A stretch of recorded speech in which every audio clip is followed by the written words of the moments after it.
Hey there, comic book dudes and dudettes. Chris the Jedi here with you with my comic book review for the week of November 2nd, 2011.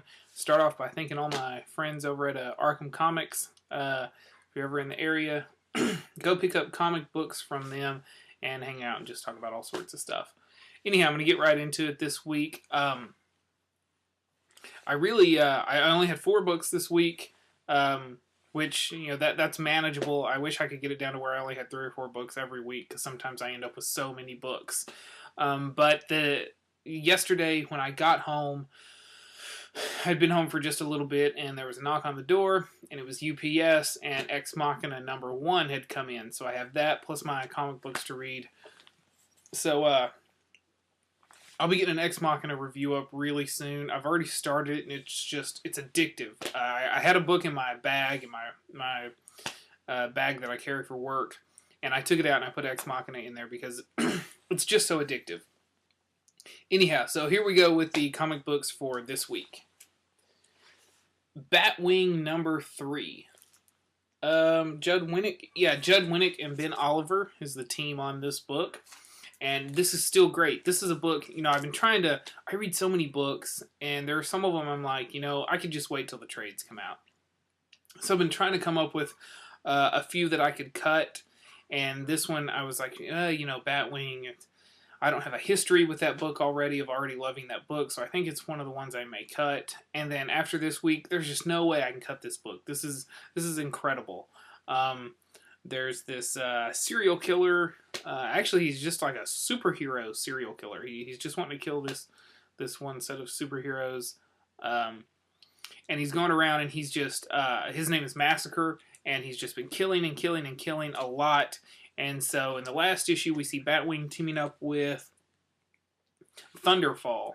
And so, he's trying to save Thunderfall in this issue. He's got his own issues that he's dealing with. He's bleeding very heavily from an injury from last issue and things like that, and so he's having a really tough time, and he's just fighting and fighting and fighting, and finally he's trying to save Thunderfall, who's lost his arm, and Thunderfall admits at the very end of the issue that all these things that this Massacre guy is saying they did, they actually did. They're not the heroes that Batwing thought they were. So this is a really cool book. I mean, whoever decided to say, or whoever came up with the idea for an African Batman, not like a black Batman, but I'm saying like a Batman in Africa, that was genius. This is, in my opinion, if you look at a lot of the Bat titles that have come out lately, this is probably the best. I mean, things that are a branch off of events that have happened in the Batman universe over the last, 12 to 18 months. So this is one of the best ones to come off of that. Batwing #3. If you're not reading Batwing, read it, man. It's great. I understand if you want to wait for the trades, but I promise you, if you read it every week, you're not going to be disappointed. It's a really great book.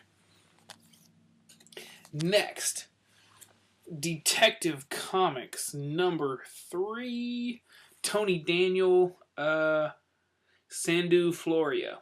Don't know who that is. Anyhow, this is just freaking awesome. This storyline with the Dollmaker, it really starts to come together in this issue. You start kind of learning some of the Dollmaker's past, and there's even a part where the Dollmaker admits to who he is, although I'm not exactly sure he is who he's saying he is. You know how they do that sometimes? It's like you'll think that it's one person, and then you find out a few issues later that they were just lying about who they were.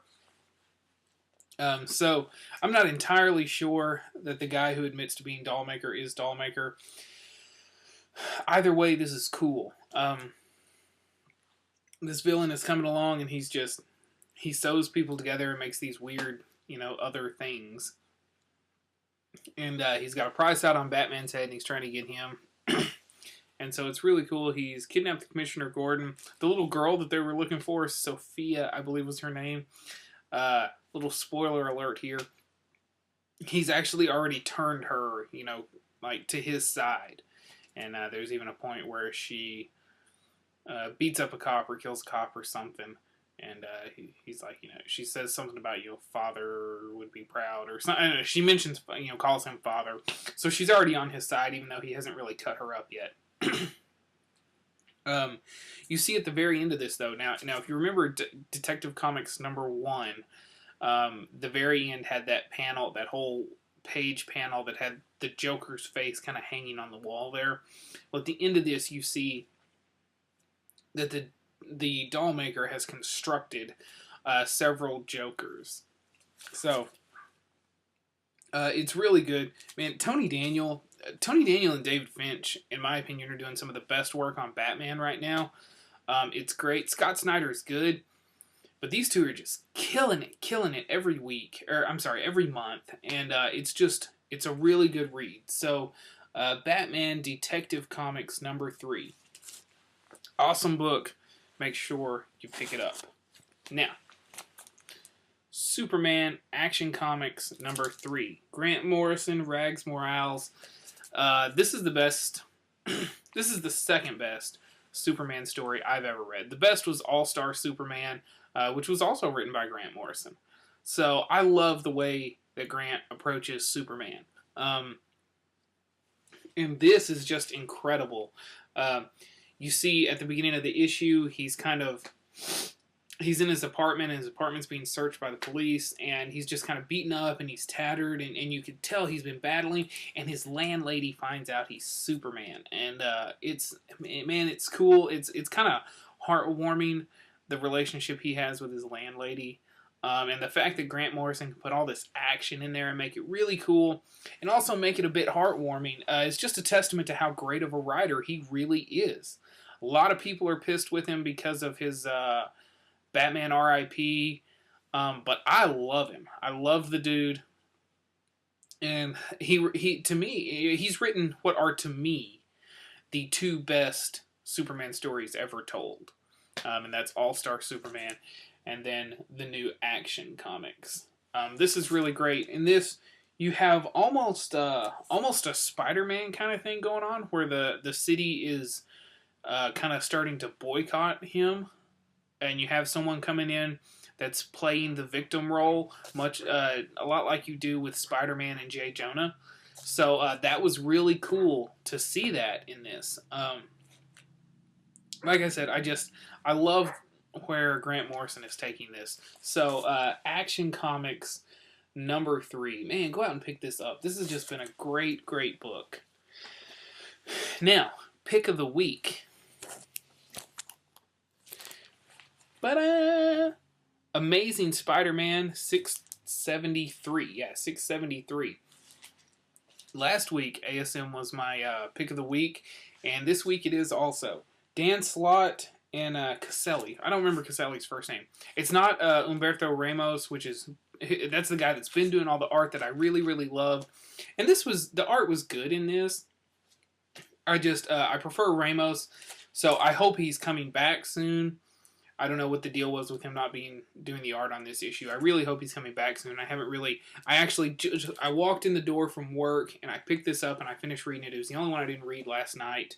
So I read it, and then started shooting this video. So I haven't had time to look it up and see why he wasn't on this issue. But this was great. This is the epilogue to Spider Island. Not a lot of action, and it still made my pick of the week. Which is a testament to just how great this book has been and how awesome Dan Slott is doing at writing Spider-Man right now. It's just, it's phenomenal. I love it. But we have, everything's going back to normal. Cleanup crews are coming in. You find out that the Jackal, who we thought was killed, was not actually the Jackal. It was a clone.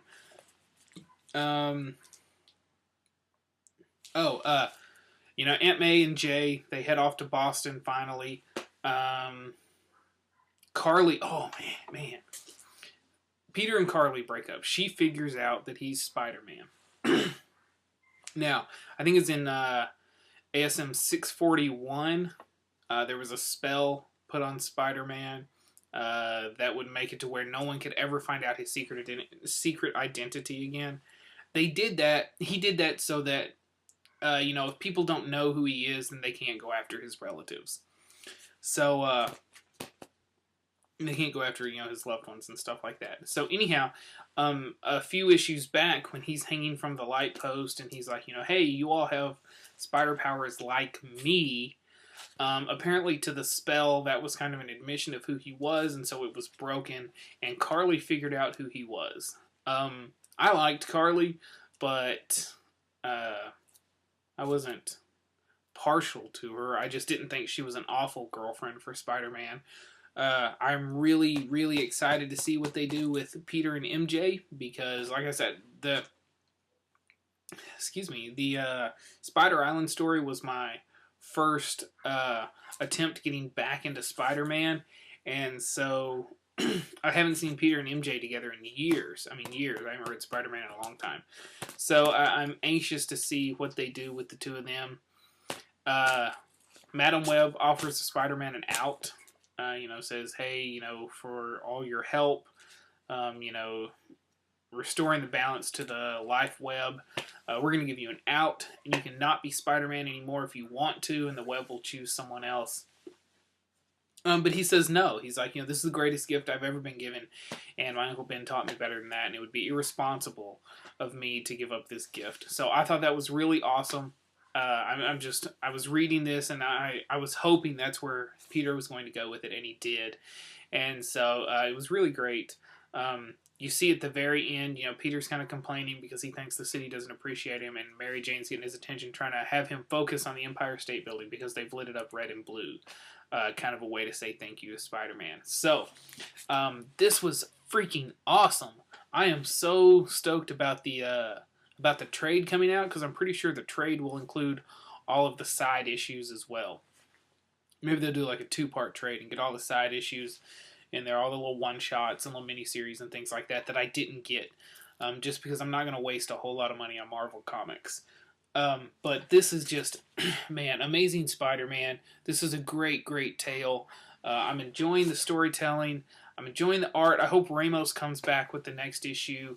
And I'm just excited about it, man. This is good Spider-Man right here. This is some really good Spider-Man. This coming week, Avenging Spider-Man comes out, and I'm getting issue number 1, and maybe that'll be okay. Maybe it won't, though. Who knows, really? But this is some good Spider-Man right here. I mean, that's it. That's it this week. Kind of rushed. I've had a super busy week, and it's not really over for me yet.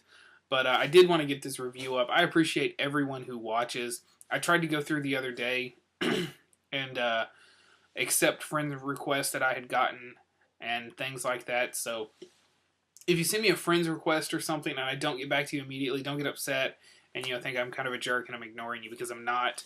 I really do appreciate you guys watching. I mean, who am I? I'm just some dude that reads comic books and sits in his office at his house, which is more like a child's bedroom with all the toys and posters and things. But anyhow, I just sit back here and I read comic books, and then I tell you guys what I think about them. And so I appreciate the fact that you guys watch and you comment and you like my videos and you share my videos. And so that's really awesome, and I appreciate you guys. I'm going to send a shout out to my buddy, Eddie, Blue Goblin 01, right here on YouTube. Check him out.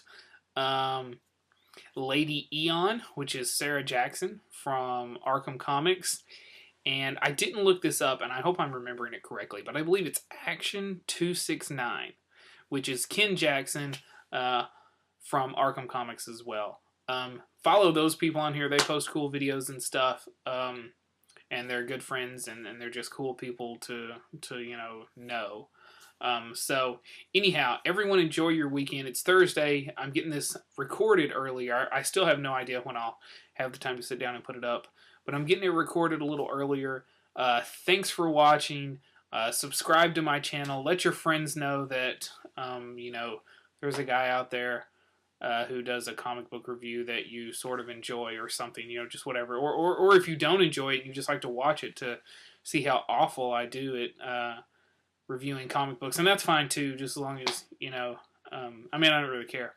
So anyhow, enjoy your comic books, support local comic shops, and may the force be with you.